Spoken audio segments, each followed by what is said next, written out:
다들 안녕하세요. 프로토 91회차 토신 정보방 환급 인증합니다. 당첨금은 세후 금액인 거 알고 계시죠? 다들 아시겠지만 한 경기 취소되어 당첨금이 반토막 났지만 그래도 당첨 모두 축하드리며 오늘 경기도 분석 시작해보겠습니다. 금일 첫 번째 경기 이집트 대 도미니카 공화국 분석 시작해 보겠습니다. C조에서 스페인 다음으로 평가받는 전력이다.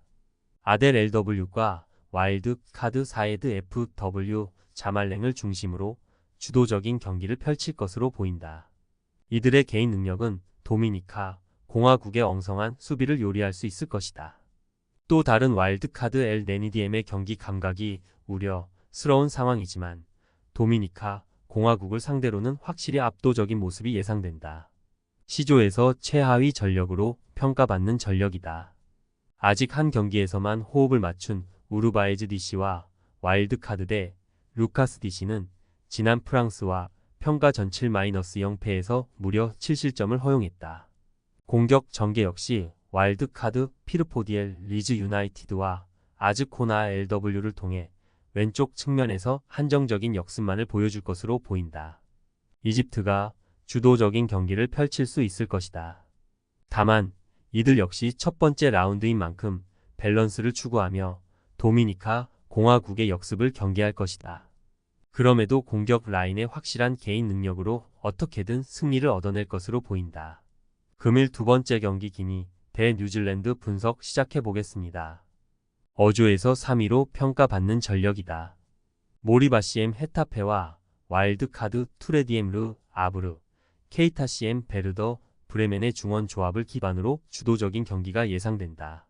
그럼에도 최전방에서 에이스 바알 W 올림피아코스를 제외한 카마라 FW 아네시와 디알로 FW 랑스가 아직 대표팀에서 득점이 없다. 어조에서 최하위 전력으로 평가받고 있다. 와일드 카드 벨시엠 바이킹을 제외하면 중원 구성에서 확실히 밀리는 상황. 결국 또 다른 와일드 카드 박스 올디시 미네소타를 중심으로 선 굵은 축구를 진행할 수밖에 없는 상황이다. 다만 어매치 출전 10경기 만에 8득점을 기록한 웨인 FW 플리머스의 결정력은 확실히 인상적이다.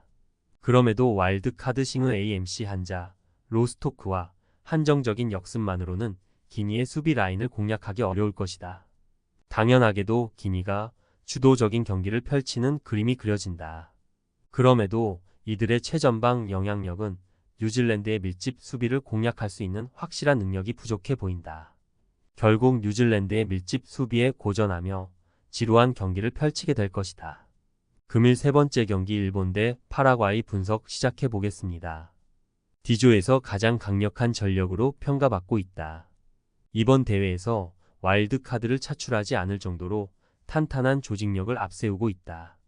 지난 U-23 아시안컵부터 호흡을 맞춘 후지오 FW 마치다와 호소야 FW 가시와의 침투와 히라카와 RW 브리스톨 시티의 솔로 플레이는 파라과이에게는 큰 압박이 될 것이다.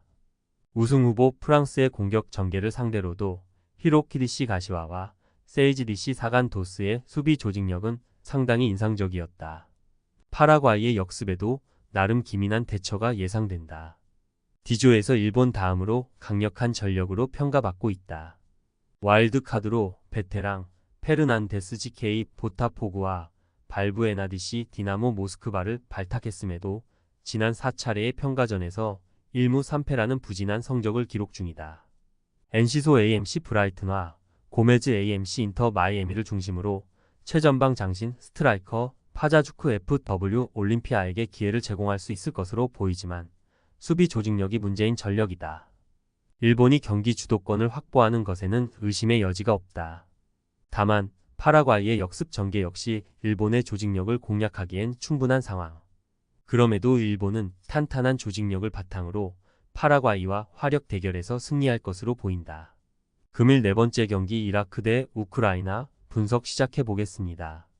B조에서 최약체로 평가받는 전력이다. 와일드카드 바에 CCM 알 자이아와 후세인 FW 알 자이아가 특유의 호흡을 통해 속공을 전개할 수는 있겠지만 우크라이나의 견고한 수비 조직력 앞에 차단당할 가능성이 높아 보인다. 다만 와일드카드 나티크 DCR 자이아를 비롯해 타신 DCR 탈라바, 사드 DCR 탈라바 등 주요 수비 자원들이 연령별 대표를 함께 치르면서 꽤 많은 경기를 소화했다. 대량 실점은 기대되지 않는다. 비조에서 3위로 평가받는 전력이다. 와일드카드 크리스키프 CM 샤흐타르와 현지에서 상당히 주목 중인 크렉 오체르케토 AMC 샤흐타르 등 개인 능력이 확실하고 소속팀에서 이미 호흡을 맞춘 바 있는 자원들을 통해 지공 위주의 경기를 펼칠 것이다.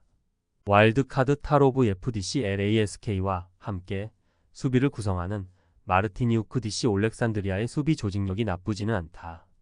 평가전에서 이들이 뛸 때는 무실점을 기록하며 이미 견고함을 입증했다. 우크라이나가 비교적 우위에 있는 중원 자원들을 기반으로 주도권을 확보할 것으로 보인다. 다만 이들의 공격 전개 방식은 이라크의 탄탄한 수비 조직력을 상대로 쉽사리 대량 득점을 뽑아낼 수는 없을 것이다. 그럼에도 결국 개인 기량 차이로 인해 우크라이나의 손을 들어주고 싶다. 금일 5번째 경기 말리 대 이스라엘 분석 시작해보겠습니다. D조에서 3위로 평가받는 전력이다. 중원을 구성하는 트라오레 CM 울버햄튼과 디안부 DM 잘츠부르크의 활동량과 피지컬은 이스라엘을 상대로도 나쁘지 않은 중원 장악력을 선보일 것이다. 다만 이들은 창의적인 패스 공급은 어려운 조합이다.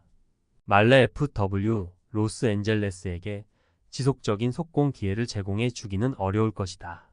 수비의 중심 시세디시 잘케를 비롯해 파트너 퉁카라디시 기마랑스의 피지컬은 이스라엘의 일선 자원들에게 피지컬이 무엇인지 알려줄 것이다.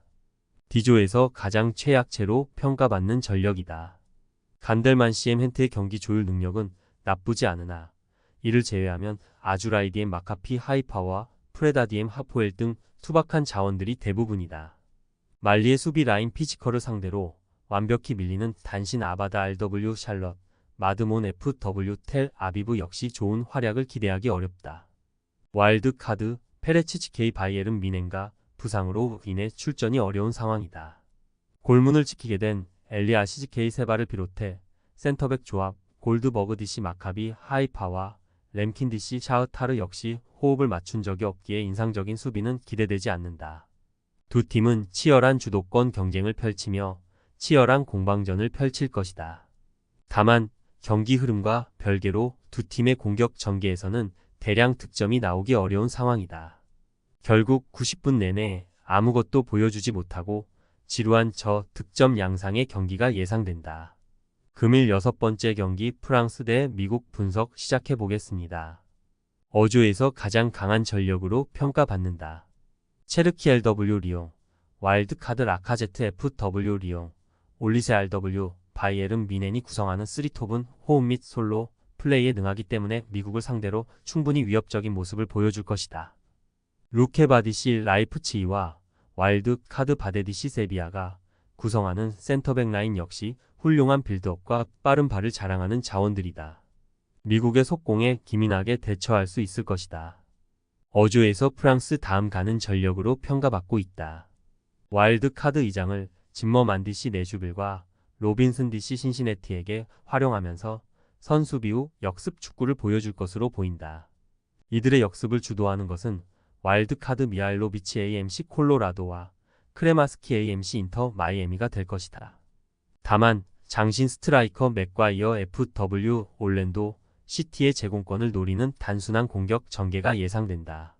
대량 득점을 기대하기는 어려운 구조다. 프랑스의 주도적인 경기가 될 것이다.